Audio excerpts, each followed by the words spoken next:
जोहार, नमस्कार, प्रणाम। आज बहुत दिनों के बाद लाइव आए हैं। बहुत दिनों से सोच रहे थे कि लाइव आवे, लेकिन कुछ हालात ख़राब थे, कुछ गला का प्रॉब्लम हो गया था, इस कारण से नहीं आ पाए थे। कुछ बातें थी जो नहीं आ पाए थे। तो आज झारखंड के एक विशेष मुद्दे के साथ लाइव आए हैं। आप लोग तो जानते हैं कि मैं जब भी लाइव आता हूं या कोई भी चीज़ें होती हैं, जो घटना घटित होती हैं, उससे संबंधित कुछ आंकड़े लेकर ही सामने या लाइव आता हूं। आप साल भर पहले मेरा एक लाइव देखे होंगे, एक वीडियोस देखे होंगे, जिसमें मैंने कहा था जो आईटीआई इंस्ट्रक्टर का जो नियुक्ति होने वाला था, उसमें हम कहे थे कि अगर इस नीति और इस पॉलिसी के तहत अगर नियुक्ति होती है तो अधिक से अधिक बाहर के लोग, बाहर के विद्यार्थी इस नौकरी पे धावा बोलेंगे और नौकरियां ले जाएंगे और झारखंड के बच्चे मुंह ताकते रह जाएंगे, उसका मुंह देखते रह जाएंगे। और अभी 2-4 दिन पहले झारखंड सरकार ने वही औद्योगिक प्रशिक्षण के पदाधिकारी को जो नियुक्ति दी है, वो बात हमारी जो थी वो 100% सही हुई। और उसमें जो आंकड़े हैं वो बहुत ही भयावह हैं। भयावह यह है कि 444 पदों में आईटीआई इंस्ट्रक्टर की नियुक्ति हुई, यानी औद्योगिक प्रशिक्षण पदाधिकारी की 444 पदों पर नियुक्ति हुई, जिसमें से 180 जो नियुक्तियां हुई वो बाहर के लोग लेके चले गए। यानी कहाँ के लोग? यूपी के, बिहार के, एमपी के, बंगाल के, राजस्थान के विद्यार्थी लेकर चले गए। और हमारे बच्चे जो हैं मुंह ताकते रह गए, उनका मुंह देखते रह गए। क्यों लेके चले गए? जबकि ये सरकार हर बार दावा कर रही है, हर बार ढिंढोरा पीट रही है, पिछला कार्यकाल से ढिंढोरा पीट रही है कि हम जो है यहाँ के लोगों को, यहाँ के स्थानीय लोगों को, यहाँ के स्थानीय युवाओं को नौकरी देंगे। पर किस तरह से नौकरियां दे रहे हैं, कहाँ नौकरियां दे रहे हैं, किसको नौकरियां दे रहे हैं, ये समझ से परे है। समझ में नहीं आता है कि सरकार किस तरह की पॉलिसी बना रही है। ये ताजा आंकड़े और ताजा उदाहरण में पेश कर रहा हूं, जिसमें से 444 पदों में से 180 पोस्ट जो है वो बाहर के लोगों को नियुक्तियां दी गई है। यानी झारखंड के मात्र 264 बच्चों को यहाँ नियुक्ति हुई, जिसमें से नियुक्तियां होनी थी आपका इलेक्ट्रिकल था, इलेक्ट्रॉनिक्स था, प्लम्बर था, वेल्डर था, मैकेनिकल था। मतलब आईटीआई में जितने भी ब्रांच होते हैं लगभग सभी ब्रांच की नियुक्तियां थी, पर सब के सब बाहर के लोगों को दे दिया गया। मतलब अधिकतर इसमें क्या हुआ कि अगर परसेंटेज के हिसाब से देखा जाए तो 40% से भी अधिक बाहर के लोगों ने नौकरी किया। याद रखिएगा, 40%। और अन्य राज्यों में जब हम नौकरी करने जाते हैं तो हमें वहां मिलती है मात्र 5 से 10%। 10% नहीं, सॉरी, 5% से भी कम। 5% से ज्यादा में आप फाइट नहीं कर सकते, लेकिन यहाँ 40% से भी एबव की जो सीटें थी वो बाहर के छात्र लेके चले गए, बाहर के अभ्यर्थी लेकर चले गए। ये सरकार की नीति के कारण ऐसा हुआ है। क्यों? क्योंकि जब औद्योगिक प्रशिक्षण पदाधिकारी की जब नियुक्ति हो रही थी, आईटीआई इंस्ट्रक्टर की नियुक्ति हो रही थी, जब उसकी नियमावली बनी तो उसमें कह दिया कि ये नौकरियां वही भर सकते हैं जो CITS यानी क्राफ्ट इंस्ट्रक्टर ट्रेनिंग स्कीम के तहत जो ट्रेनिंग लिए होंगे उसी की नियुक्तियां हो सकती है। उसमें से एक्सपीरियंस के तौर पर कितना मांगा गया? लगभग 6 साल। किस तरह से कि प्रशिक्षण का 3 साल और 2 साल का एक्सपीरियंस और 1 साल का आपको ट्रेनिंग होना चाहिए। क्राफ्ट इंस्ट्रक्टर स्कीम के तहत 1 साल का ट्रेनिंग, यानी टोटल 6 साल।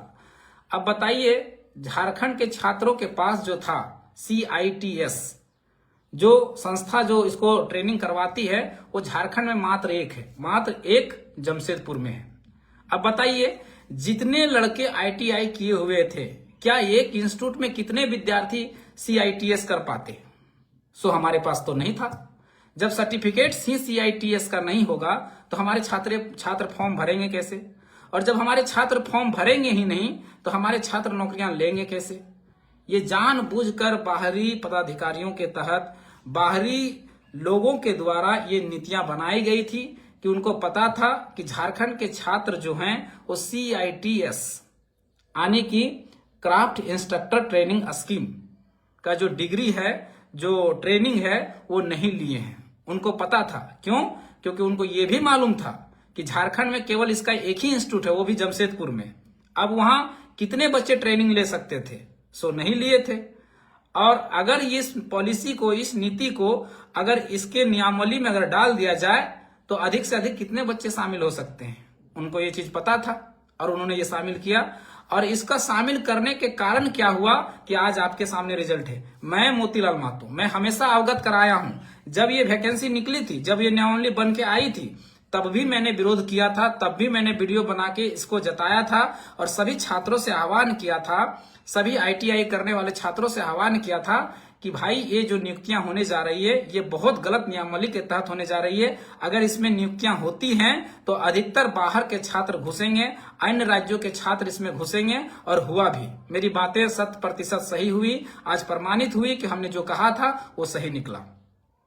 444 पदों में 180 पोस्ट जो है वो बाहर के विद्यार्थी लेकर चले गए। हम नहीं कहते हैं कि बाहर के राज्यों के छात्रों का अधिकार नहीं होना चाहिए, हम भी अन्य राज्यों में फाइट करते हैं, हम भी अन्य राज्यों में फॉर्म भरते हैं, लेकिन 5 से 10% में। हमारे यहाँ 40% से अबव, आप परसेंटेज निकाल के देख सकते हैं, 40% से अबव आने की जनरल की जो सीटें थी उसमें से एक भी हमारा बच्चा क्वालिफाई नहीं किया, एक भी हमारे बच्चे वहां पर नहीं घुस पाए। 40% से अबव की सीटों में बाहर के छात्र नौकरियां लेकर चले गए। ये सरकार के केवल नीति के कारण हुआ, सरकार के गलत नीतियों के कारण हुआ। और हम लोग मैया सम्मान में खुश हैं, कभी सरकार को जताते ही नहीं, कभी बताते ही नहीं है। जब विरोध करने की बात आई तो ITI के छात्रों ने कभी विरोध ही नहीं किया। इस सरकार के खिलाफ बिगुल फूंकना पड़ेगा, बताना पड़ेगा। ऐसा एक एग्जाम के साथ नहीं हो रहा है, ये बिल्कुल सभी एग्जाम जितने हो रहे हैं सबको एक एक करके काटा जा रहा है। जब हिटलर का तानाशाही जब चल रही थी, जब नाजियों की तानाशाही जब चल रही थी, तो उन्होंने वहां पर एक बहुत अच्छे कवि थे, उन्होंने बहुत अच्छा लिखे थे कि जब नाजी आए, जब नाजी मुझे काटने आए, जब नाजी कम्युनिस्टों को काटने आए तो मैं चुप रहा क्योंकि मैं कम्युनिस्ट नहीं था। जब नाजी यहूदियों को काटने आए तब भी मैं चुप रहा क्योंकि मैं यहूदी नहीं था। जब नाजी कैथोलिकों को काटने आए तब भी मैं चुप रहा क्योंकि मैं कैथोलिक नहीं था। जब नाजी यूनियनिस्टों को, यूनियन के पदाधिकारियों को काटने आए तब भी मैं चुप रहा क्योंकि मैं यूनियनिस्ट नहीं था। और फिर वो मुझे काटने आए, और वो फिर मुझे काटने आए, तब तक कोई बचा नहीं था जो मेरा साथ देता। जस्ट लाइक हम लोग के साथ में यही हो रहा है। जब ये सरकार ने JPSC के साथ गलत किया तो केवल JPSC के छात्र विरोध किए। जब इस सरकार ने JSSC CGL के साथ गलत किया तो केवल CGL के छात्र विरोध किए। इस तरह से जितनी भी नियुक्तियां हुई सबके साथ गलत हुआ, बस उसी के छात्रों ने विरोध किया। सभी छात्र, कभी सभी झारखंडी छात्र एक साथ मिलकर कभी विरोध नहीं किए। तो सब सरकार क्या है कि एक एक करके काटते जा रहा है सबको, वो नाजियों की तरह, वो हिटलर की तरह सबको एक एक करके काटते जा रहा है और हम लोग विरोध नहीं कर रहे। फिर बारी आती हमारी, तब तक हमारे साथ कोई बचा नहीं होता है जो हमारा पक्ष ले। सेम यही हो रहा है।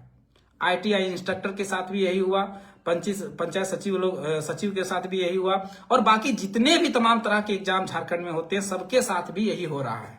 लेकिन कभी एकजुट होकर, एक होकर कभी हम लोग ने सभी छात्र एक साथ लड़े ही नहीं, और नहीं लड़ने के कारण आज देखिए कि दुर्भाग्य है कि 444 पोस्ट में से 180 पोस्ट बाहर के लोग लेकर चले गए। अब हम लोग तंबूरा बजाते रहिए, झुनझुना लेके झूलते रहिए, हम लोग के पास यही बचा है। इसलिए कभी भी नीतियां बनती है, कभी भी नियमावली बनती है, गलत नीति बनती है, नियमावली बनती है, तो उसका खुलकर विरोध कीजिए। और इस सरकार जो 60-40 की पॉलिसी लाई थी उस समय भी हम विरोध किए थे, और देखिए आज तो 40 से भी अबव चला गया है। 60-40 तो छोड़ दीजिए, 60-40 में भी सरकार नहीं रुकी है, 40 से अबव चली गई, यानी 40 से भी ज्यादा सीटें लेकर बाहर के लोग चले जा रहे हैं। हमारा राज्य छोटा है, हमारा झारखंड का जो राज्य है ये छोटे राज्यों की गिनती में आता है। अगर छोटे राज्य के नौकरियां भी बाहर के बड़े राज्यों के लोग अधिकार छीन कर ले जाएंगे तो हम छोटे राज्य जाएंगे कहां? हमारे पास वैसे भी जो नौकरियां पहले भी बटी है, बाहर के लोगों का ही हस्तक्षेप रहा है, ज्यादातर बाहर के लोग ही किए हुए हैं और अभी भी करते चले जा रहे हैं। तो इस राज्य को हम लोग लिए क्यों थे? इस राज्य को हम लोग बनाए क्यों थे? क्योंकि हमारे लोगों को, हमारे अपने लोगों को, हमारे विद्यार्थियों को यहाँ पर मौका मिल सके, यहाँ पर अधिकार मिल सके। लेकिन झारखंड अलग होने से पहले जो स्थिति थी कमोबेश उससे भी बदतर स्थिति आज झारखंड की हो गई है। एक बहुत अच्छे पत्रकार बंधु ने कहा था, माफ कीजिएगा थोड़ा खांसी है, एक बहुत अच्छे पत्रकार बंधु ने कहा था कि कल का जो पटना था वो आज का रांची हो चुका है और आज का जो रांची है वो कल का पटना हो चुका है।